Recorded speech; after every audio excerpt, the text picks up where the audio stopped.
வேத பிரிய தேவ புதல்வர் சேதமடையா நடந்திடுவார். வேத பிரியர் தேவ புதல்வர் சேதமடையா நடத்திடுவார். இலைகள் உதிரா மரங்கள் போல இவர்கள் நல்ல கனி தருவார். சத்திய வேதம் சத்திய வேதம் பக்தரின் கீதம், சுத்தர்கள் போகும் பாதையின் தீபம், உத்தம மார்க்கம் காட்டும் சத்திய வேதம். பேதைகளின் கர்த்தருடைய பரிசுத்த நாமத்துக்கு ஸ்தோத்திரம். 2 தீமோத்தேயு 3வது அதிகாரம் 1 முதல் சில வசனங்கள். மேலும் கடைசி நாட்களில் கொடிய காலங்கள் வரும் என்று அறிவாயாக. எப்படியெனில் மனுஷர்கள் தற்பிரியராயும் பணப்பிரியராயும் வீம்புக்காரராயும் அகந்தை உள்ளவர்களாயும் தூஷிக்கிறவர்களாயும் தாய் தகப்பன்மாருக்கு கீழ்ப்படியாதவர்களாயும் நன்றி அறியாதவர்களாயும் பரிசுத்தமில்லாதவர்களாயும் சுபாவ அன்பில்லாதவர்களாயும் இணங்காதவர்களாயும் அவதூறு செய்கிறவர்களாயும் இச்சையடக்கம் இல்லாதவர்களாயும் கொடுமை உள்ளவர்களாயும் நல்லூரை பகைக்கிறவர்களாயும் துரோகிகளாயும் துணிகரம் உள்ளவர்களாயும் இருமாப்பு உள்ளவர்களாயும் தேவ பிரியராயிராமல் சுகபோக பிரியராயும் தேவ பக்தியின் வேஷத்தை தரித்து அதன் பலனை மறுதளிக்கிறவர்களாயும் இருப்பார்கள். இப்படிப்பட்டவர்களை நீ விற்று விலகு.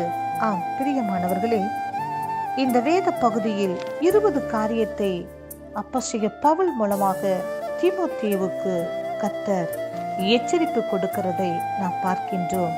இந்த 20 காரியத்தில் முதன்மையான காரியமாக இவைகளில் மனுஷர்கள் தற்பிரியராய் இருப்பார்கள் என்று சொல்லி எழுதியிருக்கிறதை எச்சரிக்கிறதை பார்க்கின்றோம்.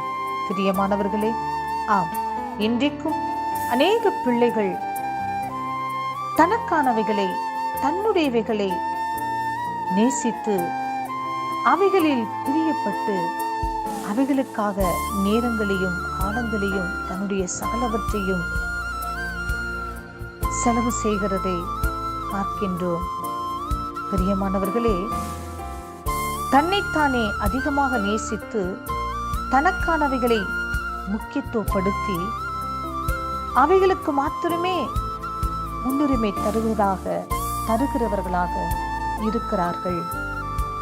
ஆம், மற்றவர்களுக்கான காரியத்தை, மற்றவர்களுக்கு பிடித்த காரியத்தை அதை யோசிக்காமல், அவர்களுக்கு முக்கியத்துவம் கொடுக்காமல்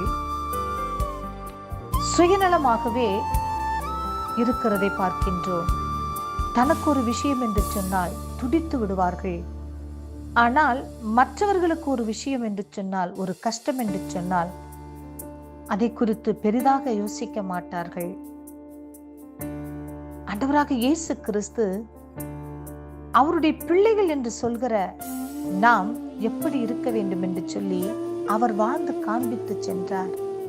பிரியமானவர்களே, ஆண்டவராக இயேசு கிறிஸ்து சுயநலமில்லாதவராக, பிறநலம் நோக்குகிறவராக, பிற நலத்துக்காக இந்த உலகத்தில் வாழ்ந்தார். அவருக்கு ஒரு எல்லளவு கூட அவருடைய வாழ்க்கையில் சுயநலம் இல்லாதவராக வாழ்ந்தார். பிறருக்காகவே வாழ்ந்தார். பிறருக்காகவே தன் ஜீவனை கொடுத்தார். பிரியமானவர்களே, அவருக்கு வந்த கனத்தையும் மகிமையும் அவர் தனக்காக எடுத்துக்கொள்ளாமல் எல்லாமே பிதாவுக்கு என்று சொல்லி எல்லா கனத்தையும் மகிமையும் பிதாவுக்கே செலுத்தினார். பிரியமானவர்களே, அவரை ஒருவர் பார்த்து நல்ல போதகரே என்று சொல்லி அழைக்கும் போது அவர் அந்த நபரை பார்த்து, பிதாவை தவிர ஒருவனும் நல்லவன் அல்லவே நீ என்னை பார்த்து நல்லவன் என்று சொல்வானேன் என்று சொல்லி அந்த கனத்தையும் மரியாதையும் தனக்காக எடுத்துக்கொள்ளாமல் ஆண்டவர் மாத்திரமே, பிதாவாக தேவன் மாத்திரமே நல்லவர் என்று சொல்லி அந்த கனத்தையும் மகிமையும் பிதாவுக்கே செலுத்துகின்றார். பிரியமானவர்களே, தனக்காக அந்த காரியத்தை அவர் எடுத்துக்கொள்ளவில்லை, தன்னை பிரியப்படுத்தவில்லை. அவருடைய பிள்ளைகள் என்று சொல்கிற நாம் ஒவ்வொருவரும் தன்னையும் தனக்கானவைகளையும் தனக்கு பிரியமானவைகளையும் பிரியப்படுவதை நேசிப்பதை விட்டு பிறரையும் பிறருக்கானவைகளையும் நாம் அவர்களை நேசித்து அவர்களுக்கு முக்கியத்துவம் கொடுத்து நாம் ஆண்டவராக இயேசு கிறிஸ்துவை போல தன்னலம் நோக்காமல் பிறநலம் நோக்கி கர்த்தருடைய பிள்ளைகளாக இந்த உலகத்தில் வாழ வேண்டும் என்று கர்த்தர் விரும்புகின்றார். கர்த்தருடைய வார்த்தையின்படி நடக்க கர்த்தர் நமக்கு கிருபை செய்யும்படியாய் நாம் அனுதினமும் ஜெபிப்போம். நம்முடைய குறைவுகளை தேவ சமூகத்தில் அறிக்கை செய்வோம்.